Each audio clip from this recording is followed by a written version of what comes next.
If the diaphragm or membrane glass of your pH electrode is contaminated, here are some proposals for cleaning. First, you should determine the origin of the contamination, which could be due to several reasons. Possible sources can be the sample matrix or the reaction between the sample solution and the electrolyte. We recommend using the Metrome Fit Kit as a precautional and frequent cleaning measure. For some matrices and samples, special cleaning solutions are recommended. In case of silver precipitates, use 7% thiourea solution in hydrochloric acid. In case of proteins, use a 5% pepsin solution in hydrochloric acid.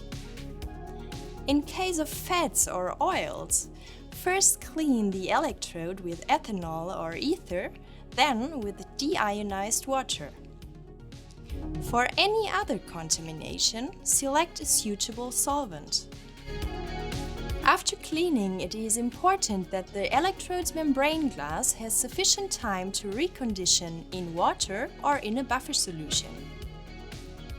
Find more information and hints for the care and maintenance of pH electrodes in our flyer, Electrodes for pH Measurements, or read our Application Bulletin 188.